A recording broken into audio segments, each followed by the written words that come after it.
Welcome to Norse Code, the number one podcast for your Minnesota Vikings. This is actually, we've referenced the janky numbering system a couple of times in the past, but this is approximately episode 200 of Norse Code, and I am still your host, despite my own best efforts. I'm Dusty O'Connell. Joining me is Minnesota Vikings blogger extraordinaire and generally useful human whose star continues to rise in the sports blogging world, and that's Arif Hassan. How you doing, Arif? It's very generous. I'm glad I pay you to hype me up. That 69 cents an hour doesn't make itself. It's a nice salary. That's good. It sure is. The voice you hear on the third end of the internet tin cannon string is our guest this week, Lorin Cox. How you doing, Lorin? I'm doing real well. I'm happy to be on exactly number 200, or at least shaky number 200. It's an honor. Official 200. Let's just go with that. Yeah, this is the official 200th episode, even though there are more than 200 episodes. Is the short version of this boring story. It's an honor nonetheless. Well, we're grateful to have you here, and your presence, along with both of ours, is due 100% in part to the contributions that the Norse Code community has made over the last 4.5 years. Not just monetarily, but listener-wise. You know, just going out there and saying like, hey, do you listen to any podcasts? And then when your parents are like, what's a podcast? You put on Norse Code for them, and then they're like, who are these people and why are they talking about food all the time? But then eventually they settle down and get into the rhythm of the analysis and knowledge and maybe not hot takes. I don't think we do hot takes here, but the kind of measured takes that can only be found on a podcast as good as Norse Code. So thank you to everybody who has contributed in the past and to everyone who continues to listen in this time of trial for Vikings fans. There was a great deal of garment rending and teeth gnashing last episode, if the Twitter mailbag was to be believed. But before we dive into the preview of the Bears game, I did want to take a second to thank a handful of people who have made financial contributions to the future success of Norse Code. Charles Harrison makes a one-time contribution via the PayPal. Colin Olson also makes a similar contribution into the tip jar. Michael Springer makes a very generous contribution. Thank you very much, Michael. And we have some new Patreon subscribers to thank as well. Zachary Troutman, Matthew Beckendorf, and Jason Royes are all officially helping us fend off the Loch Ness Monster, having committed to give about $350 a month to ensuring the ongoing success of Norse Code and the prevention of further Loch Ness Monster attacks. If you would like to join the Hall of Fame that these six gentlemen are all now in, you can throw a few bucks in the tip jar at paypal.me/NorseCode or patreon.com/NorseCode. And we greatly appreciate all of your contributions. In fact, any contribution of $5 or more, whether it be Patreon or PayPal, will earn a free, well, maybe not free, but you will earn a Norse Code sticker. And I have freshly gone through all of our Twitter DMs and I have called all the mailing addresses of our beloved donors, and a fresh batch of stickers being shipped out today, along with some adorable handwritten notes from yours truly. So please enjoy the podcast, the stickers, and everything else that comes along with being a part of the number one podcast for your Minnesota Vikings. I don't know. I kind of want to talk a little bit about the Twins game, but I don't really. I mean, we played the Yankees in the playoffs and we lost. At least it was only one game. At least we didn't have to drag it out over a 5-game series this time. Is that a bright side? Does that count?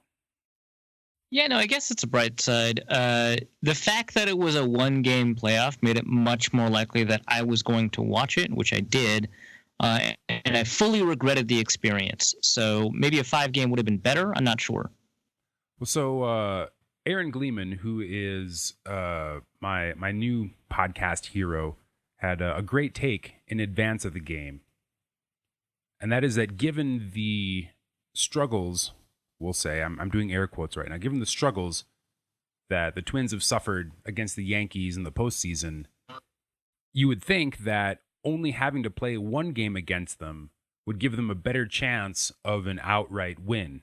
You know, like having to play 5 games against them basically guarantees a series loss. It increases volatility, which is good if you're an underdog. Yeah, exactly. That makes sense. Yeah, volatility benefits the underdog. And we were obviously a big underdog. And I tell you, they really pulled out all the stops. They, what did they use? 8 pitchers to finally put us down. And the bullpen had to do all the work, which, fine. But you say finally as if like they were struggling in the middle there until they put in some extra pitchers. Well, it was really more about stepping on the neck. Well, so both starting pitchers performed less than good. But I tell you what, seeing Jose Barrios as a middle reliever, if the 3rd through 6th innings can be counted as middle relief, was a unique, and I think, Paul Molitor gets a lot of heat for micromanaging games, but I really liked his willingness to use every weapon at his disposal in this game, and it was a credit to a team of young guys that just couldn't quite get it done. And I guess on that topic, the Vikings are about to play the Bears, and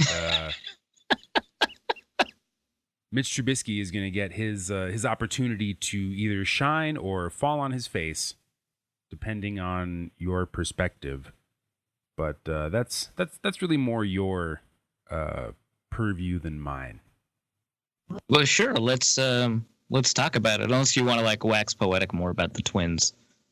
I'll save it for the mailbag. We got one good question in the mailbag that I'll bookend. All right, so Lorin, I need to ask you about Mitch Trubisky. There's an excellent podcast with you and Mark Schofield over at Inside the Pylon. When you talk about developing a quarterback, Mark gives a little bit of his view, not just his scouting report on Mitch Trubisky, but just generally how to develop quarterbacks. We'll link that podcast episode in the show notes because I really want people to listen to it. But just real quick, what's your take on Trubisky as a quarterback? Yeah, largely, I believe he was ready to start week 1 in the sense that, Deshaun Watson and Deshaun Kaiser were ready to start week 1. You're going to have to simplify the offense for him a little bit. And the Bears already simplified it for Mike Glennon. So it's sort of just a natural transition there. They basically went from the 27-year-old rookie quarterback to the 23-year-old rookie quarterback. And now they have one who's got a little bit more juice in the shoulder area. Well, so my question then is, what are sort of the potential pitfalls for Trubisky, and are any of them unique to Trubisky, or are they just like, rookie quarterbacks are going to make these kinds of mistakes? Yeah, Trubisky, he does a lot of things very well that you wouldn't expect from a rookie quarterback in terms of his ability to feel the pocket, extend plays with his legs, find guys open downfield, and make throws from very awkward body positions. But one of the things Mark Schofield and I talked about was in college in particular, he had some issues at times when teams would disguise coverages pre-snap and then roll into something different post-snap. And it's only when it's on a quick play where he kind of has 1 to 2 reads, and based on his pre-snap read, that's how he's going to try to determine where to throw it. And then if they change the last second and it's going to affect that initial read, then sometimes he doesn't have anywhere else to go. And like he talked about one play, I think against Virginia, where he just had to tuck it and ended up taking a sack. But he does do a better job on the longer plays. If you roll the coverage, he can read it. If he goes through a full 5-step drop in a progression, and he can find the open guy in that department. But I think the Bears are going to try and run a lot of this quick game with him. They did a lot of that with Mike Glennon, especially early on, not really putting the pressure on the offensive line to protect very long and just kind of get that passing game in a rhythm. And so I wonder if the Vikings are going to try and throw just some different looks at him early on, try and catch him getting too comfortable in a pre-snap read and maybe make things a little bit difficult for him to start and force him to try and adjust in his first career game.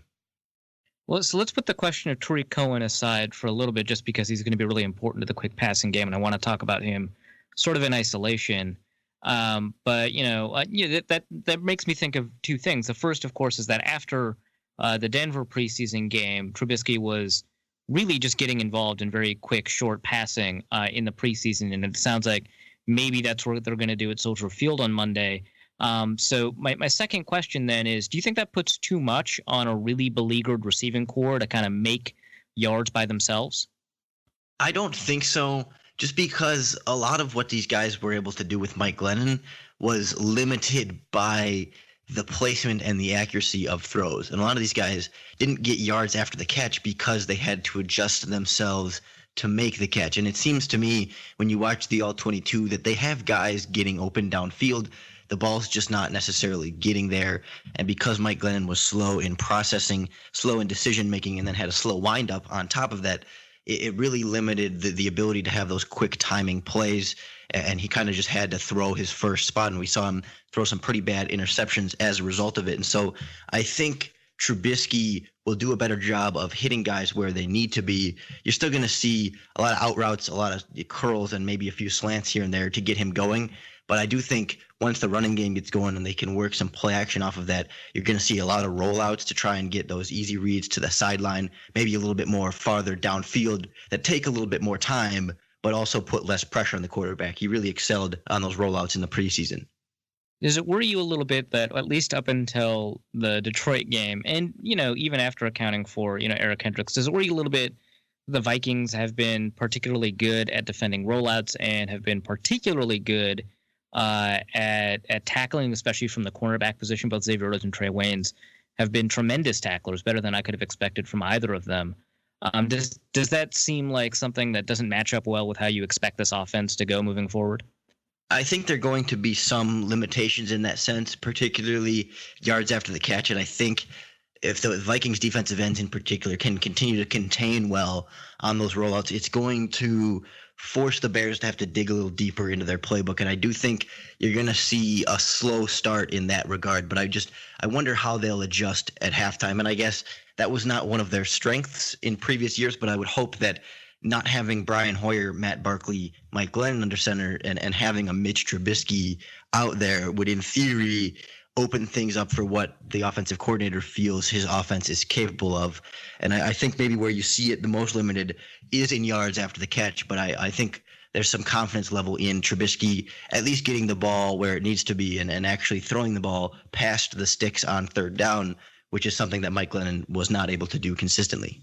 Well, so Trubisky, on a rollout is just a much different beast than someone like Mike Glennon, right? It's not just that he's more athletic and adds, a dynamic running threat, which is true. Like you said, he's got a stronger arm, and so he has the ability to, on the run, do more with the ball. Because, Mike Glennon's like tall, but that didn't really give him that strong of an arm, despite, what a lot of people said.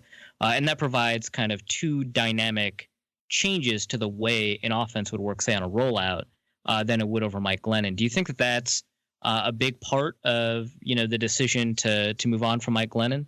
Yeah, I mean, Mike Glennon could not move well at all. I mean, as much as he's physically compared to a giraffe for his neck, he kind of runs a little bit like a giraffe. It's these long, slow kind of trots, and like they ran probably 3 or 4 rollouts all season with Mike Glennon. I mean, they can count them on one or two hands, but Mitchell Trubisky ran like 3 or 4 rollouts a half in the preseason. They really liked to get him on the run there, but it is sort of the difference in arm talent, where when Mike Glennon can step into a throw, he can put it deep, he can put it quick underneath.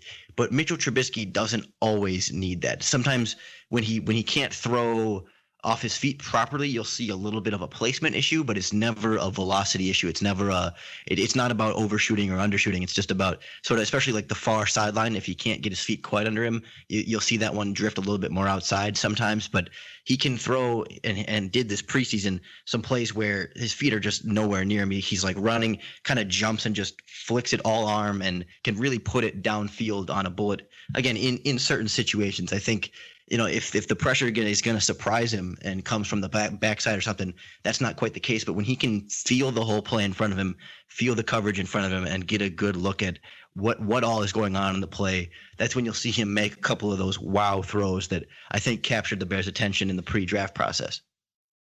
Do you think it was a good pick?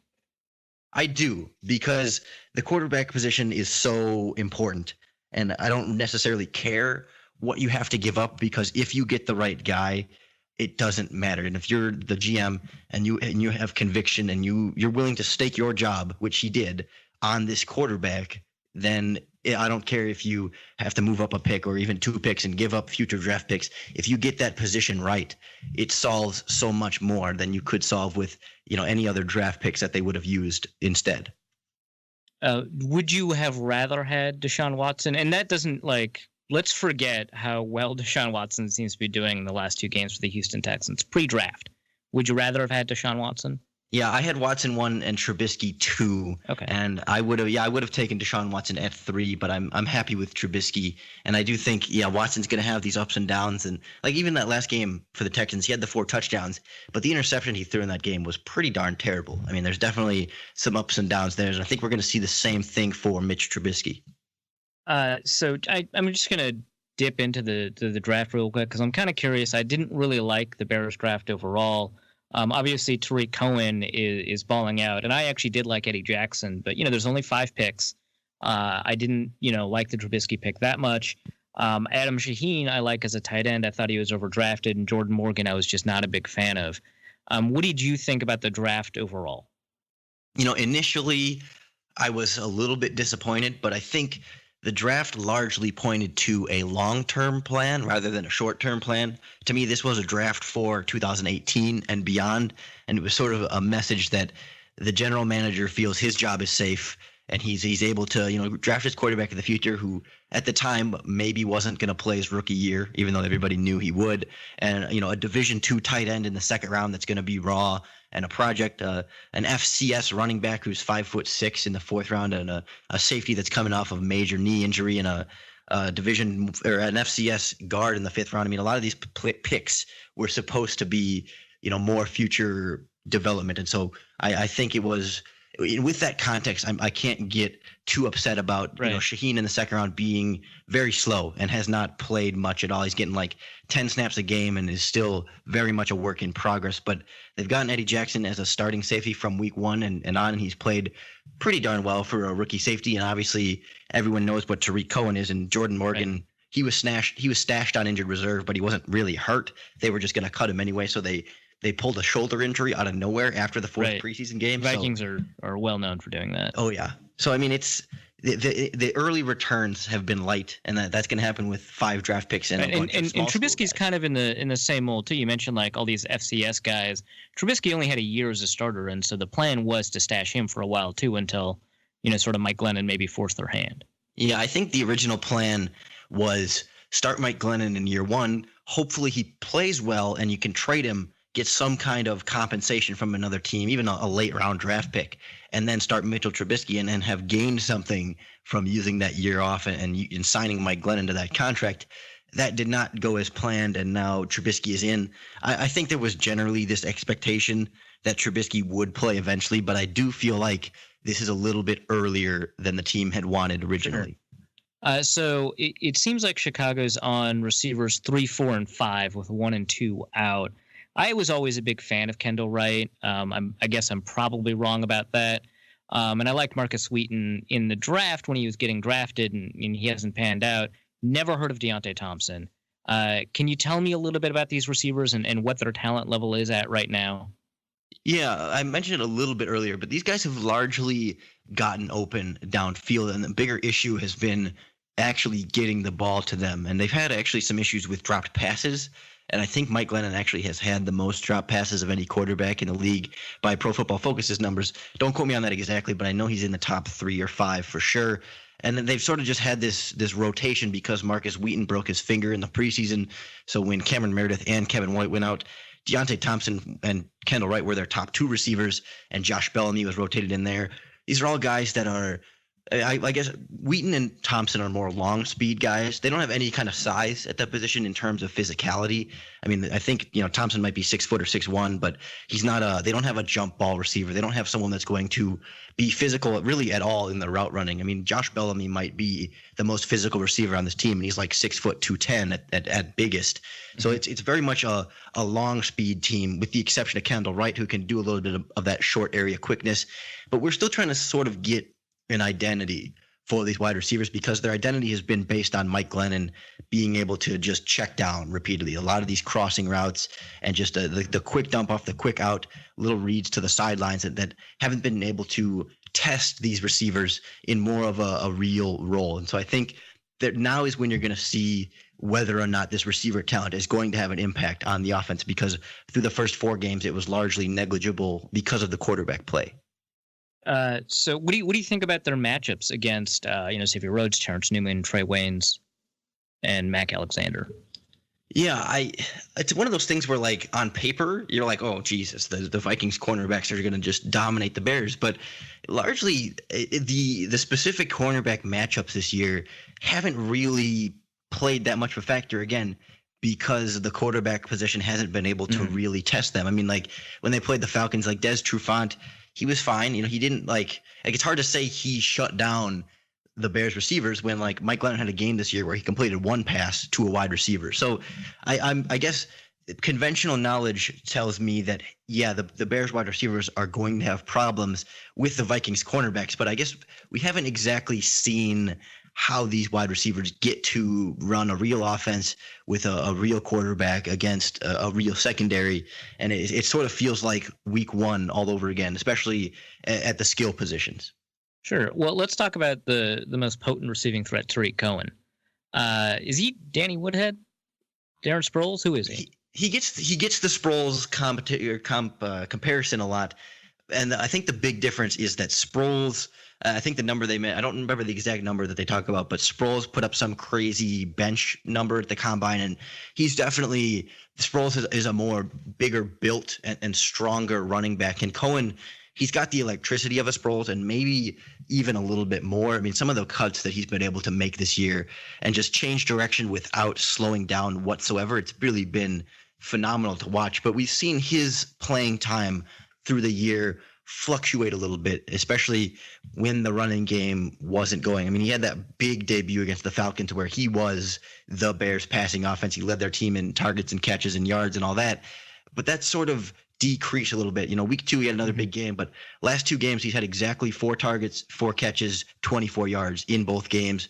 Still making guys miss after the catch, but I think they're trying to diversify the offense a little bit more. And I think they're going to go back to Cohen with Trubisky some, but too much of the time with Glennon, the check down to the running back was sort of the go-to play with any of the running backs. And I think with Trubisky, they're going to try and get their tight ends more involved. They want more Zach Miller, more Kendall Wright, more Marcus Wheaton, who doesn't have a catch this year either. So probably sell my Tariq Cohen shares then. Well, I don't, he's never had, the big games he's had touchdowns, but he had 55 yards in week 2 receiving and another 50 on the ground or whatever. But it's not as though he's this go to 200 or even 100 yards a game. 100 all purpose, but still, I think a defined role within this offense. They don't have a lot of running concepts that they can do with him. It's a lot of just outside zone. Okay, yeah. They did a little bit inside zone. They're starting to get him more involved there, but they kind of just like to get him on the outside in space and dump off the ball to him sometimes. But they also want Jordan Howard to be more involved in the passing game, and that still hasn't happened either. Yeah, so you've got a really good cover linebacker in Eric Hendricks, a really athletic linebacker who's playing a lot better this year in Anthony Barr. Do you think their influence will have anything to do with Tariq Cohen's success in the game? I don't. I feel like most of what they trust Tariq Cohen against anybody one-on-one in space right now. And they like to motion him out to wide receiver a lot. And I don't know off the top of my head, are the Vikings a team that tends to send the linebacker out one-on-one, even if the running back motions all the way to the outside? Or are they more prone to just shift everyone else more wide? They're very versatile, so they'll showcase zone concepts where you'll have the cornerback on the outside against a tight end or a running back, and then they'll have man concepts where they'll get Anthony Barr all the way out on the edge.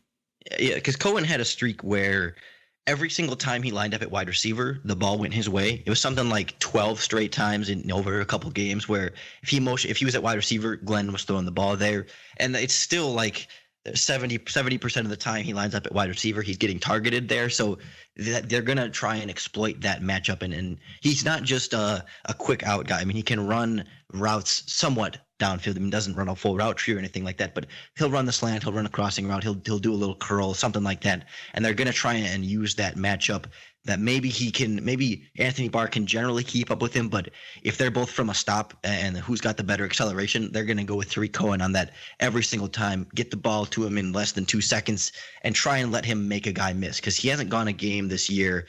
Actually, I think the Packers game was the first game this year where he didn't break a tackle in the entire game. But every other game this year, he's consistently made guys miss. And I think the Packers game was more just a lack of opportunities. Only 4 catches and I think 6 handoffs in the game.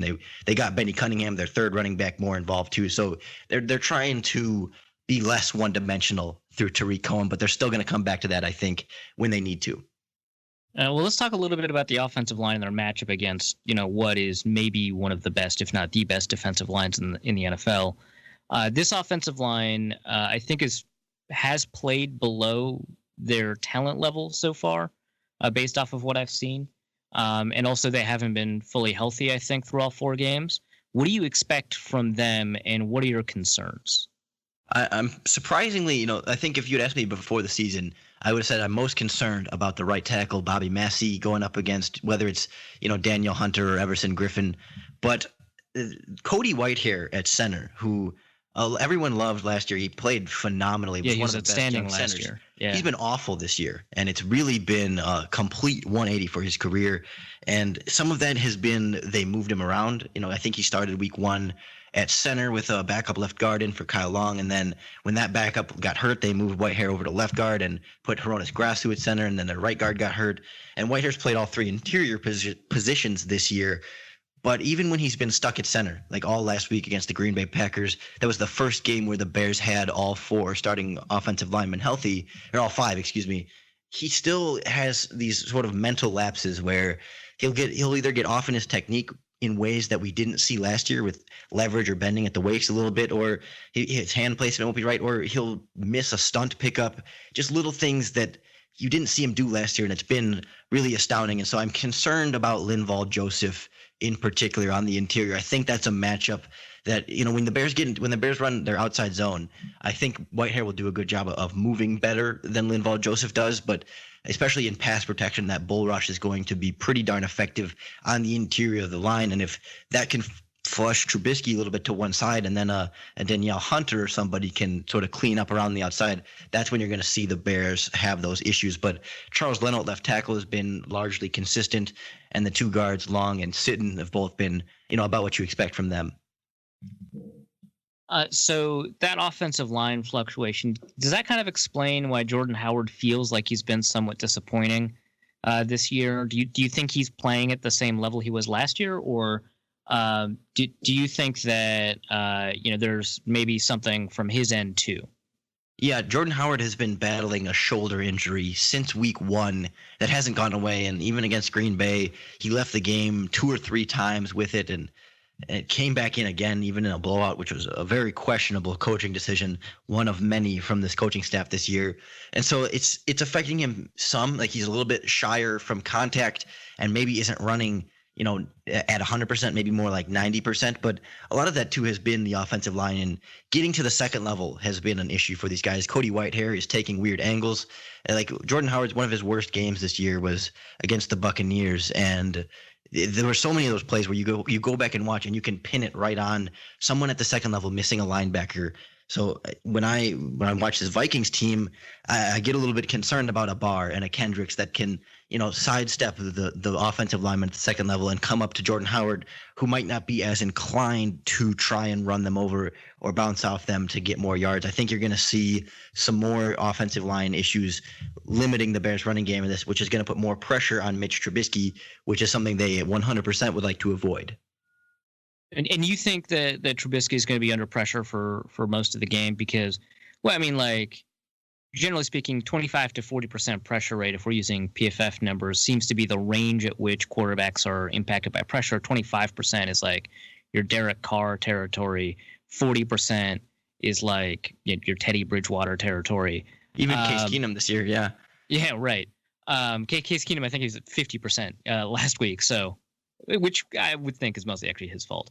But where do you kind of expect in this game with this offensive line, with Trubisky maybe playing a short passing game, and his reliance on using pre-snap reads and stuff like that? How often do you think he'll be under pressure, and how much do you think that'll impact him, given how successful Everson Griffin, Danielle Hunter, Brian Robinson, Linval Joseph, and Tom Johnson have been? Yeah, I think he's going to be under pressure a fair amount. Like, I know Mike Glennon this season is at 37.6%, and I think some of that is on Mike Glennon being unable to leave the pocket. But I think the key with Trubisky is it might be a similar pressure percentage, but I think the effectiveness of that pressure will be lessened because of his ability to extend plays. And he's going, I think the Vikings will get him off his spot consistently, but it's a matter of whether that affects the throw consistently. And that's where I think we're going to see Mitch Trubisky make the difference. And I think that's going to be critical for the Vikings. It's not just beat the blocker and move the quarterback, but you have to make sure the second guy contains him in the pocket, or make sure that the first guy finishes when he gets a chance to bring down the quarterback. And I'm not exactly confident in the Vikings to do that consistently. Not that they don't have the capability to do so, but I think Mitchell Trubisky is going to surprise them early on just with how well he moves and how well he is able to get out of the pocket and at least get rid of the ball, even if he's not making, dime balls every time he's under pressure. If Trubisky throws a pick this week, who do you think he throws it to? Harrison Smith, Xavier Rhodes, Anthony Barr? Where do you think his weaknesses line up where the Vikings may be able to take advantage of it in terms of a turnover? I think if he's going to throw an interception, it's either going to be like something where he's not on the same page with the receiver, which is why I think Harrison Smith is a likely candidate. Whether it's like even Glennon had one last week where it was a slant route and the receiver just kind of stopped his route and it just sailed and went right into Clinton Dix's hands. And so I think that's what I would expect. Maybe it's an option route and Trubisky thinks the tight end's going to turn left. He turns right, throws it right into the linebacker's hands. That was another Mike Glennon interception this year. Just sort of getting on the same page with the receivers. I'm not anticipating a lot of interceptably poorly thrown balls where it's just like he just way underthrew his receiver and it got picked off. I think it's going to be more trying to get on the same page with a guy, or maybe he's hit as he's thrown, or maybe he tries to throw a ball that he really shouldn't because he's trying to make a big play and sails it a little bit. And then maybe, that's more of a poor throw, a poor decision. But I'm not expecting just a pure weakness of inaccuracy. Even, if he has a clean pocket, you're not going to see him throw an interception. Sure. Well, let's flip to the other side of the ball where I think the Bears have kind of overperformed what I would have expected. The thing that kind of strikes out to me, so, the Vikings have this, I don't know if you've heard, they've got a running back injured. And so they're going to probably, try and step away from that. But the Bears running game, I feel like has been kind of interesting. So I'm taking a look at these numbers, and it looks like the Bears run defense has been average and in success rate and above average in stopping yards above like down and distance expectation, which to me says they may allow 2, 3, 4 yard runs, but they don't allow that many big runs. That's what the data is telling me. What are your eyes telling you? Does that happen a lot? Or do you think that while they've been allowing a couple of runs, they haven't been allowing huge ones? Yeah, I think that's a fair assessment. The Bears have had trouble, especially in recent weeks, stopping the run out of their nickel package. They're primarily a 2-4-5 team in nickel, and the Packers, even with the Packers' banged up offensive line, they basically had 5 guards or 4 guards and a center as their offensive line. They ran the ball pretty consistently early on with Ty Montgomery until he got hurt, and then Jamal Williams until he got hurt, and then their third running back and their fullback, again, had pretty consistent 3, 4, 5 yard gains. The Bears haven't given up a lot of these big runs, the breakaway runs of down the field, because they generally have a good job of holding, contain, and their safeties come down and make pretty consistent plays against the run. But sometimes they can get a little bit overpowered on the interior, and we've seen their defensive coordinator adjust to a little bit more of a 3-3-5 nickel at times, especially last week when Danny Trevathan was in, and they had two backups rotating next to him because their top two other inside linebackers are out with injury.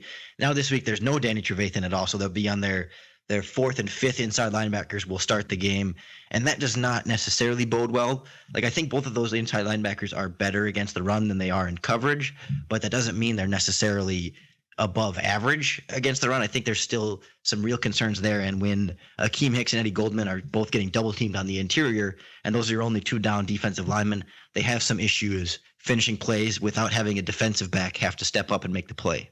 And those backup linebackers are John Timu and Christian Jones? Correct. Christian Jones, pretty poor last year, seems to be doing kind of okay this year. Is that accurate? I would say John Timu was worse last year, and Timu was a guy like they've like tried to get rid of him a few different times and still haven't been able to. And there's another young, like, he's an undrafted free agent, and there was another guy, Jonathan Anderson, and like they kept rotating between the two, and they'd release him and bring him back and brought them both back. And then Anderson is on the practice squad now, and Timu was earlier, and they're still trying to figure that out. But Jones has played pretty consistently. He had a strong preseason, and I think he's a lot more confident now. And he's another guy that's been hurt in the past because he originally came in this league as a 4-3 outside linebacker, and then the Bears, when they switched to their 3-4, they moved him to edge on the outside there and tried to get him to do that a little bit. He wasn't really feeling it. Then they moved him back inside like mid-season. This year, they've kept him at inside linebacker. They said, you do this, focus on this, learn this position, and he's done a pretty good job. Like, I would call him a serviceable, maybe slightly below average, but a serviceable inside linebacker, whereas I think John Timu this year is a slight step back. Sure. So those defensive tackles, I think Akeem Hicks and Eddie Goldman, by Pro Football Focus, they don't have astounding scores. Hicks is pretty close, 79.6. Goldman, not so much. But the numbers that PFF logs, those both look pretty good. They're both top 10 in run stop percentage. They both have, one of them has a pretty decent, pass rush productivity. Why does it seem like they're producing in that sense, but they've got such a low grade? What's the issue here? Yeah, I think you see them make flashes on the ball, and Akeem Hicks will just move the right guard out of the way and make the tackle for a loss, and he'll get a few of those, maybe not a few tackles for a loss, but a few really nice stops per game, whether it's a sack, whether it's a tackle for a short gain or something like that, or a batted pass or something.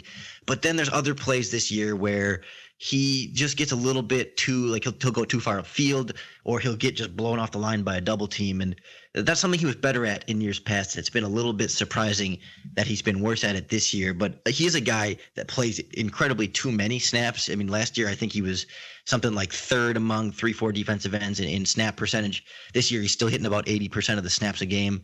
And I just wonder by the end of a game if he continues to get a little bit tired. And he's had some penalty issues too. Whereas in Eddie Goldman, I think, again, similar story, and he's not on the field as much, but getting too caught up in, going too far upfield. Like, maybe he'll shoot the gap, but he'll overrun the gap, but end up losing control of his own gap. And sometimes that works and he makes the play, but sometimes it just gets a little bit too aggressive in that sense, or maybe he doesn't have consistently enough pressure as a pass rusher, and that he's got a sack and some hurries this year, but he's not getting enough in their nickel package when they use him a lot on the interior as a rusher there, because they just don't have a lot of high quality pass rushing depth on this defensive line. Well, yeah, so let's talk about the pass rushers. So was it like Willie Young and Leonard Floyd, Pernell McPhee and Sam Acho. Pernell McPhee, right, and Sam Acho.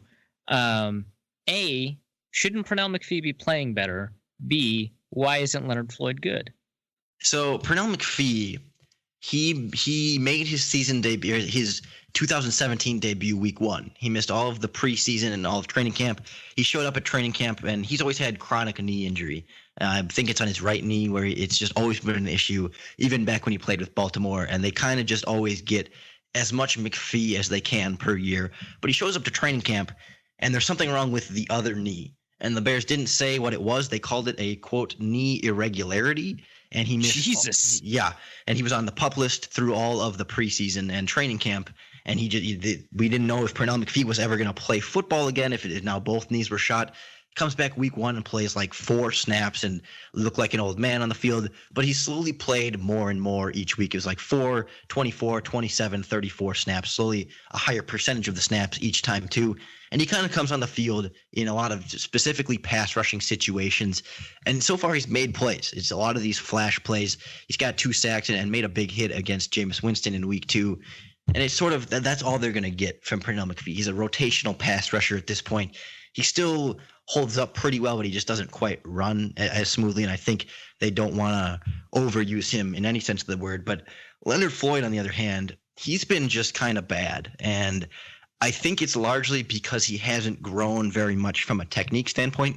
And maybe he might, he put on some weight, just a little bit of good weight. It's strength. Like he's supposedly up over like 250 pounds now, which is big for him. Right. But he might be a half step slower. And that's not what's causing the lack of pass rush. But I think he might be a little bit more kind productive. Of exaggerate some of those technical problems then. Yeah, exactly. Yeah.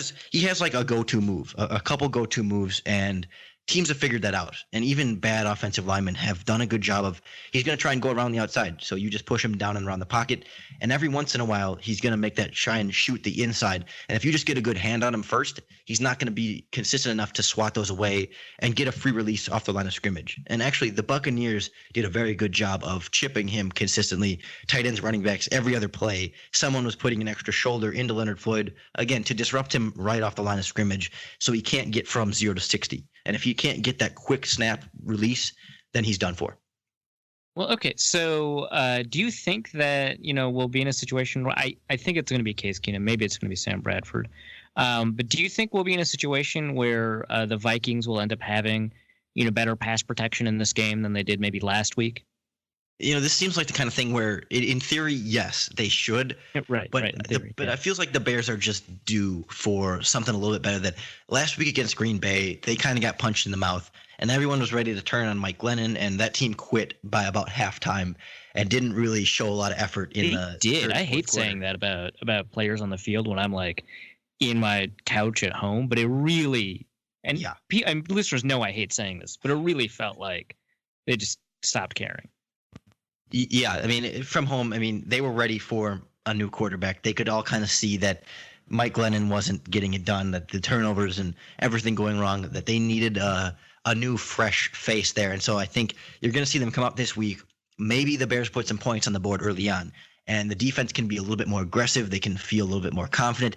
They can feel like they can make mistakes, and they can play a little bit more loose and a little bit more free. And I think you're going to see, if Mitch Trubisky is successful, that kind of reverberate through the rest of the team, which I think would result in a more consistent pass rush and maybe a little bit better run defending, although I'm not as confident there. So, maybe not quite as much as Case Keenum has had, because this Vikings offensive line is much improved from last year, although that's not saying a lot. But I do think maybe the Bears get home once or twice and have a little bit more pressure than they generally have, but maybe that's still a little bit less than the Vikings generally give up. All right. Well, okay, that's fair. Well, if you're talking about people who were due, that brings me to Kyle Rudolph. I felt like last week we were like, that's gonna be Kyle Rudolph's big breakout game. All the Lions linebackers are dead, and then like one more died during the game. Like it's the perfect guy, and he didn't. And we kind of thought that about the Bucs game, where Quan Alexander was injured and Levante David got injured partway through the game.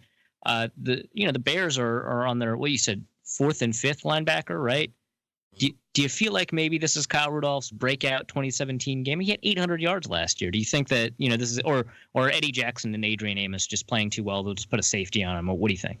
Yeah, the Bears haven't had a lot of safety. Like their safeties haven't been targeted much at all this year, and I think that's partially because their cornerbacks have struggled in a lot of key situations. As much as Kyle Fuller has been talked about as having this nice bounce back year, he's missed a lot of tackles, and I think the few pass breakups that he has made this year have sort of overshadowed some other poor plays in coverage. But not to detract from the Kyle Rudolph question, but like week 1, Austin Hooper had some kind of like 65, 70 yard catch and run for a touchdown that was just horrific, embarrassing for the Bears secondary. But beyond that, they haven't necessarily been vulnerable to tight ends. They gave up a couple plays to Martellus Bennett last week, and again, that was more Kyle Fuller and not as much the safety. So I think it depends on what kind of matchups that Kyle Rudolph can get into. But I think just from a progression standpoint, that Case Keenum, when you have Stephon Diggs and Anthony Thielen playing so well, I think that's where you're going to see not only the focus of the Vikings offense go to, but also the vulnerabilities of the Bears defense step up, and maybe Rudolph has, 4 or 5 catches for 40 or 50 yards. Well, so so that's kind of my next question. So Diggs and Thielen are kind of making their cases as one of the top 3 wide receiver pairs in the NFL. As weird as it is to say that about some local training camp invite and a 5th round pick. I feel like they're making their cases as the top pair or one of the top 3 pairs in the NFL. At the meantime, Marcus Cooper and Kyle Fuller, just to go back to PFF real quick, ranked 58th and 66th in what is perhaps my favorite cornerback coverage stat, which is yards given up per snap and coverage. That's out of 79. So they're both well below half. Bryce Callahan's doing really well, but that might be more about Cooper and Fuller than it is about Callahan. Or and that question makes me, or that statistic and the success of Diggs and Thielen make me wonder. Diggs had a 98-yard game. He's had a couple 100-yard games. Are they both going to break 100? Is only one of them going to break 100? Are either of them going to break 100? What do you think about Diggs and Thielen and their impact on the game against players that do not seem to be holding up their end of the bargain? Yeah, it's going to depend on how the rest of the flow of the game goes, because if the Vikings start to run away with this one, they will both break 100 yards for sure.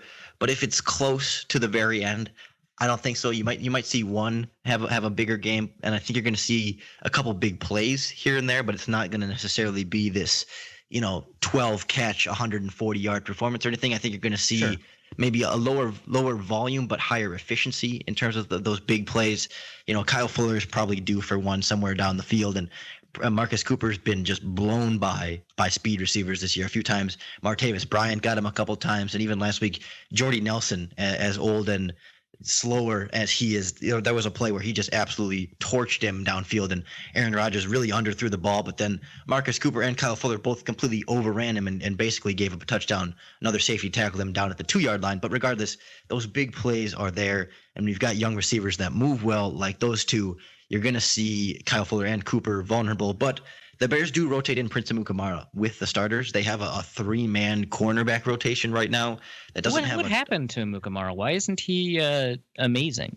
He was hurt this preseason again, and he missed the first 2 games, and there was sort of this one of these week to week, is he going to be back or not? And so I think he's not 100% healthy, but he's healthy enough to be on the field for some snaps. I mean, he's played about 50% of the time when he's been in these last 2 games, and I think you'll kind of see that moving forward, that he's not going to be I think he's their best cornerback this year, but he's not he can't yet seem to play a full game load of snaps. And do you think when he's on the field, the Vikings will just be like, yeah, I mean, he's probably good, let's just throw it to the other guy? I mean, not necessarily by choice, but he's been targeted 4 times in the last 2 games, and I think that's about what you'll see. He has a pretty consistently for most of the game, and then you'll see a couple balls go his way. But for the most part, yeah, it's going to go to Cooper and Fuller's side. I mean, the Bears have even rotated the sides for these guys when they come in, so that might be part of the issue too. But it's not as though Amukamara shuts down one side and it's the other side that's vulnerable. They kind of all 3 move around. Sure. Well, okay. So we've got kind of this read on the skill players against the Bears, cornerbacks and secondary. What worries you the most about the Vikings? You take a look, you see this dangerous backfield with Case Keenum and Latavius Murray. You see Kyle Rudolph on the edge. You see Stephon Diggs, Adam Thielen. C.J. Ham, fullback extraordinaire, maybe turns into a tailback this week. Who knows? What are you most concerned about? I mean, this offensive line is much improved, but fairly inconsistent. The interior run blocking isn't kind of what I want it to be yet. The tackle run blocking is friggin' great. I'm kind of surprised, but it's an offensive line that's not going to do a ton. You take a look at the Vikings offense. You take a look at the Bears defense. What's the one thing that you're concerned about the most? I'm concerned. I don't know exactly why, but about the Bears pass rush. And I think most of their defensive success lives and dies on them. And I guess the other thing the Bears have done a lot of is failing to get off the field on third down, particularly with penalties. They'll do a good job of getting teams into third and long situations, but whether it's a penalty or a big play or something, they can't get off the field on third down. And a lot of that comes back to this pass rush, and they can't get it consistently when they need it the most. And, they were supposed to get on track last week against the Packers. Leonard Floyd has had his career best games against Aaron Rodgers. In the 2 games against him in his rookie year, they were both 2 of his best games so far. And that was supposed to be everyone gets together last week. And so now against the Vikings, which I would classify on paper as a better offensive line than what Green Bay had, just based on the injuries that they were dealing with, I would then assume that the Bears offensive line the Bears pass rush, isn't going to get home consistently yet until something clicks for them. I'm not sure what it is, whether it's, like Willie Young has been quiet too. All these guys seem to be quiet, and except for McPhee, who can't play enough to make a big enough impact. So I liked Willie Young too when the Bears signed him from the Lions. Man, that's rough. And he had a really great season last year, even though he was hurt through most of it. Wasn't a guy that showed up on the injury report a lot, but just kind of played tough through all of it. And this year, just a little bit quiet. And not that he's been bad, although he's had some kind of big issues against the run sometimes. Just as a pass rusher, it seems like he's due to have a big game. And maybe that could be this week, but I'm not necessarily going to bet on it. Sure. Well, okay. So before we get into the score prediction, any special teams notes that you're interested in? Like, do the Bears have, an astounding kick or punt returner? Or are they really happy with their punting or kicking game? I know with their Football Outsiders special teams DVOA is like 26th or something, so it's not amazing. But is there anything about the special teams that you think is noteworthy enough to mention? Yeah. So their punter, Pat O'Donnell, is having a very strong season. He was a guy, former Miami punter. Yeah, former Miami punter. His nickname is Mega Punt, and didn't he blow up the combine? Yeah, he did. He's like 6'5", 225, and ran like a 4.6 40 or 4.7 40 and benched like 25 reps. Yeah, he's right. They never use him though. You would think if you had that kind of punter, you would do some Marquette King throw stuff. In some fakes, yeah. Never. I don't think he has run a fake punt in his entire Bears career. I mean, it's only been 3 or 4 years now, but still, yeah, he's due. It's due, but no. He's having a pretty good season. Not so much incredible distance or even necessarily incredible hang time, but he's doing a good job of sort of putting him in the 20 and giving his coverage team enough time to get down there and make the stop. Not going to completely wow you, but just sort of consistent punting. And then Sherrick McManus, one of their backup cornerbacks, who is their special teams ace, he blocked a field goal against that wasn't the Buccaneers game, the Steelers, when Marcus Cooper returned it and then dropped it short of the goal line. And that was a great blocked field goal by Sherrick McManus. And there have been a couple other plays this year where he's been like inches away from breaking it. So I think you may see him make a big play. And then Tariq Cohen is their punt returner. So anytime he touches the ball, there's always a little bit of excitement. And I think the Vikings, I saw, have only given up -1 punt return yards this year. Yeah. So I'm expecting Tariq Cohen to increase that. Yeah, to maybe 1. There are a couple games this year he's averaging like 15 a return. I don't know what he's at on total, but he'll break a few tackles and maybe get some yards. Sure. Yeah. Vikings punt gunning unit is phenomenal, so that'll actually be a super interesting matchup. People. Go ahead. Sorry. No, go ahead. Yeah, well, it's not that people like rank the punt gunners. It's like I have no idea, if they're like the best or the 8th best or whatever. To me, they seem very good. Yeah, and I didn't even mention the Bears kicker. Basically, Connor Barth, if the field goal is 45 plus, you love getting your special teamers from Florida, huh? He's a North Carolina kid. Yeah, but he went to just like Pat O'Donnell was with Miami, right? Didn't Connor Barth spend a little bit of time with the Tampa Bay Buccaneers? Oh yeah, of course. Because Pat O'Donnell went to Miami University. Right. Yeah. Sorry, I'm just.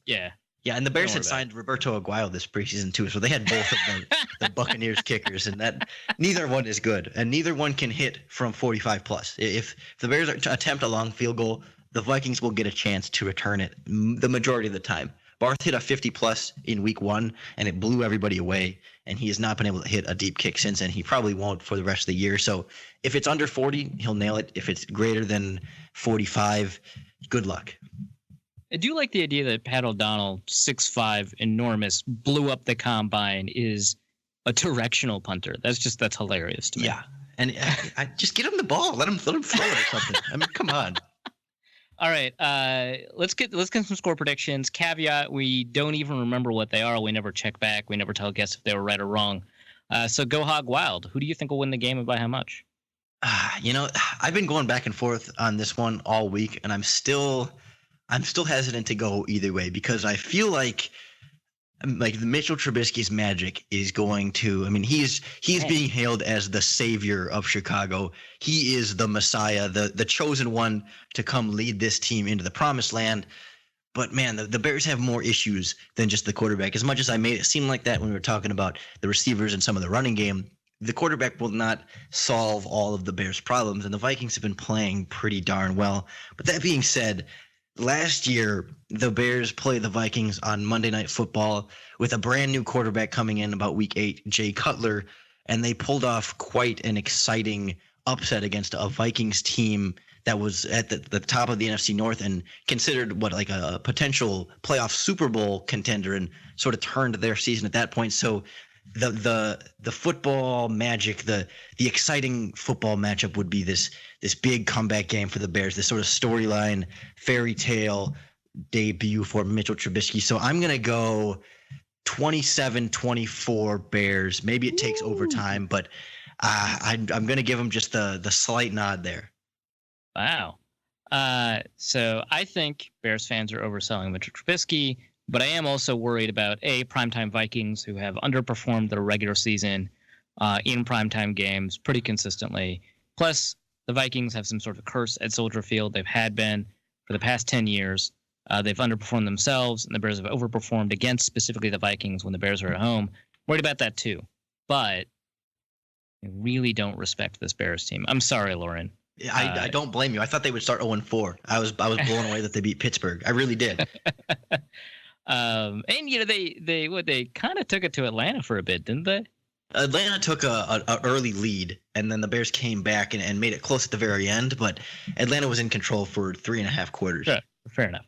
I'm going to go 17-14. I think Trubisky will pull out some surprises, and I think that the Vikings offense will underperform because of the quarterback position and missing Dalvin Cook. So I'm going to go 17-14 in favor of the Vikings. And I might just say real quick, the Pittsburgh Steelers win for the Bears was largely because, Tariq Cohen had a good game and the running game was going, which was the key to Mike Glennon's offense. But Ben Roethlisberger played very, very poorly in that game, and that allowed the Bears. He's had a weird year, man. Yeah, he has a weird year for sure. But it allowed the Bears cornerbacks that even when they got beat, they could recover and make a play in coverage, and then that's what really kept the Bears defense really allowed the Bears defense to hold the Steelers offense down. And so if Case Keenum can come in, or maybe if Bradford returns and throw really well consistently down the field, the Bears will get beat for sure.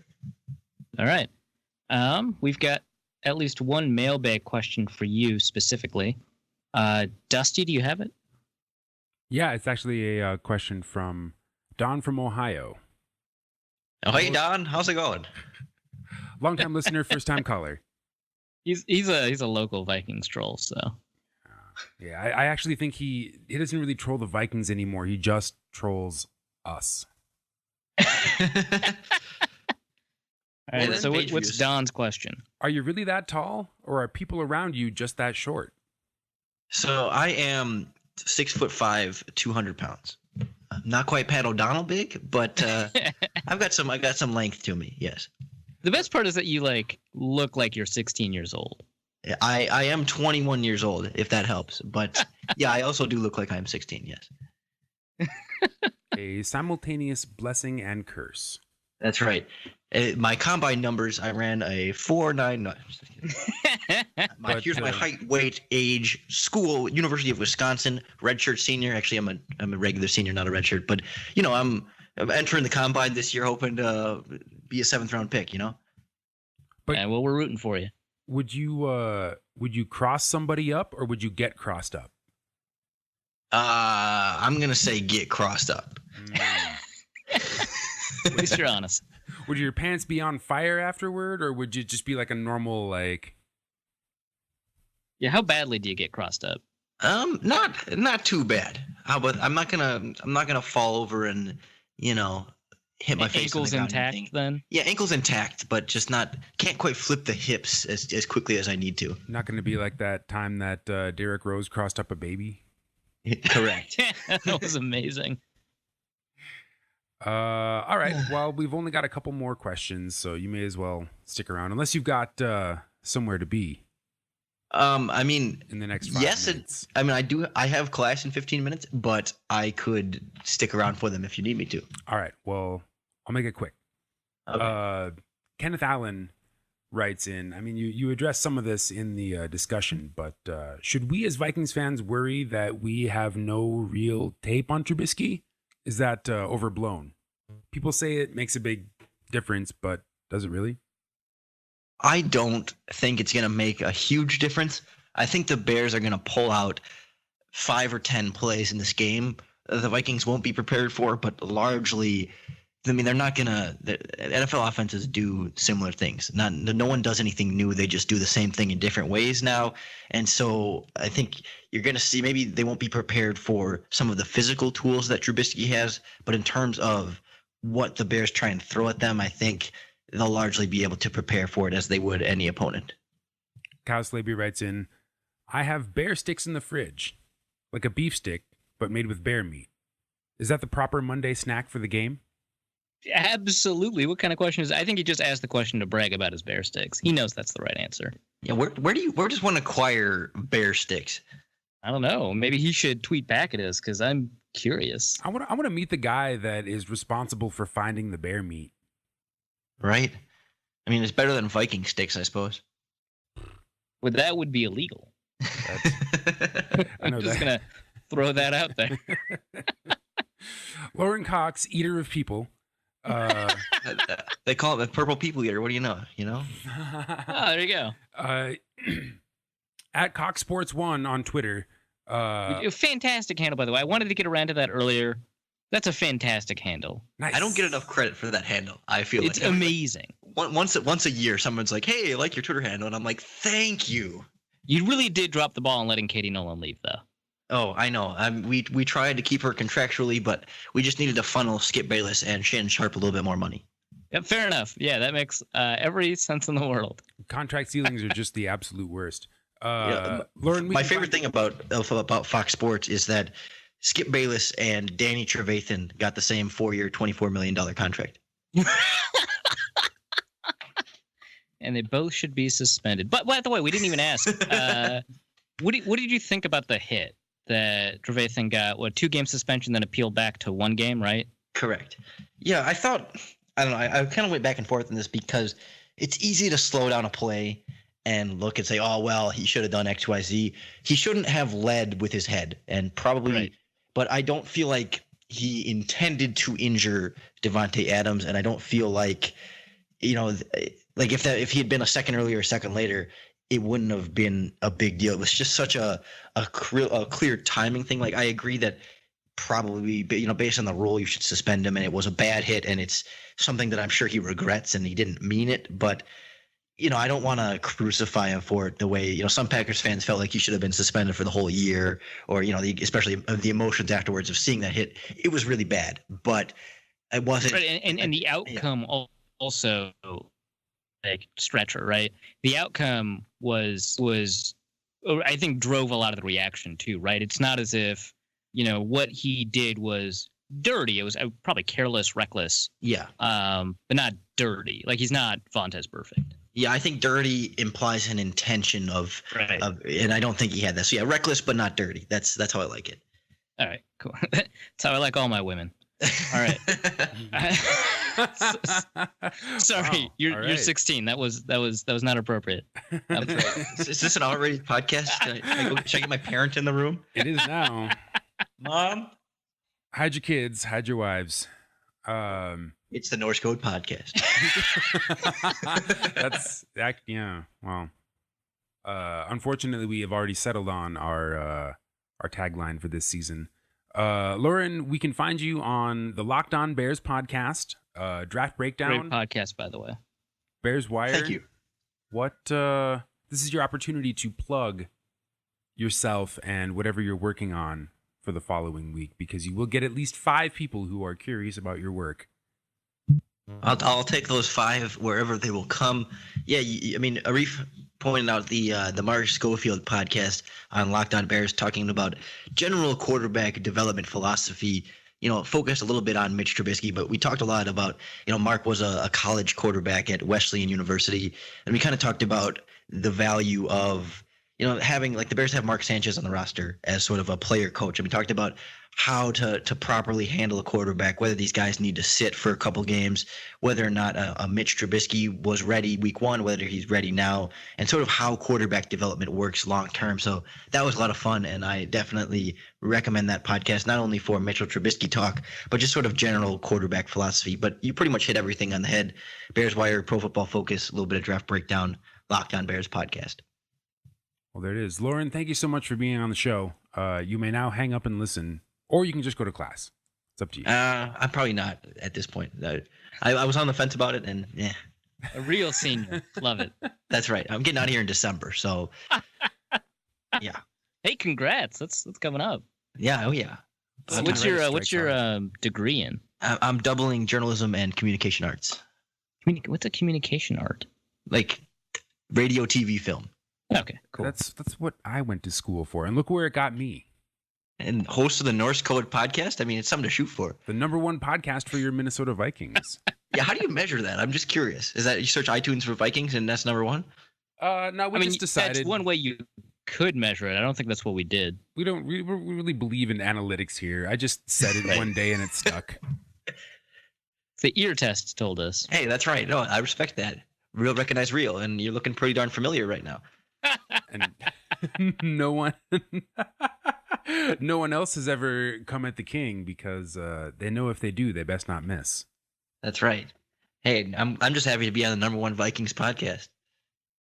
We're grateful to have you here. We have one mailbag question remaining. I specifically asked for baseball questions, and we got basically only baseball questions on the Twitter. So this is mostly my fault.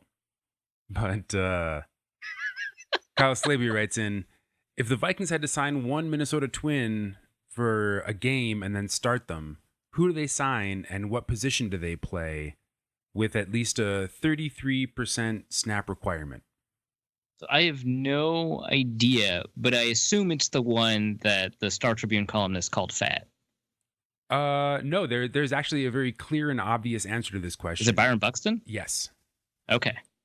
Hands down, because I thought what's his name, Sano? I thought he was super athletic too. Is that not the case? He is, but Byron Buxton is 23 years old. He's had basically 2 full seasons in the majors, and he, as long as he does not, suffer the Minnesota sports curse, will probably sounds like he's already started, but yeah, keep going. Well, yeah, and he did suffer a back injury making an amazing catch in the 1-game playoff.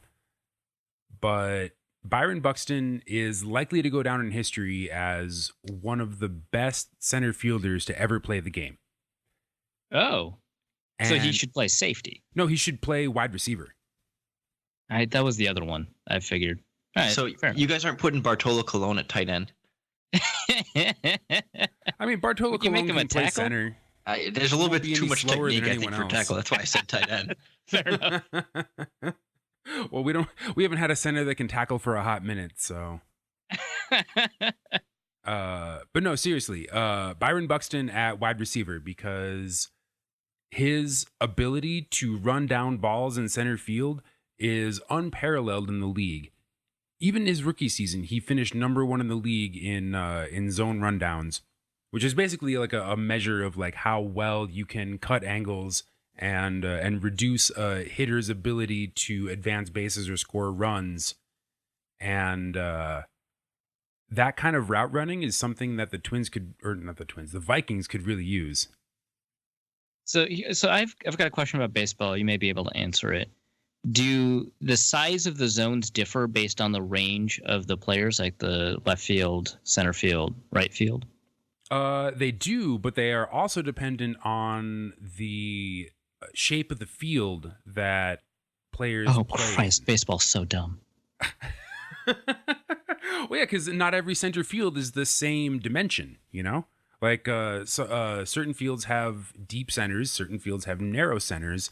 Target field tends to play well to Buxton's strengths, but Buxton is so good at everything for a center fielder that, you know, it doesn't really matter. And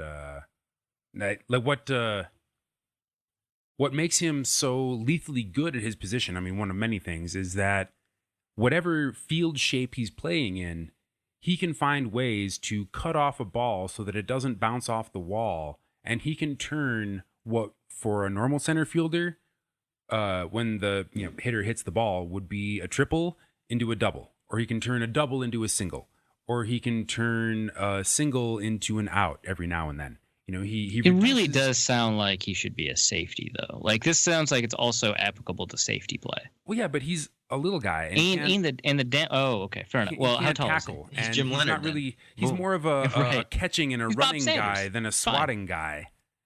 And so, to me, wide receiver seems like the most natural fit.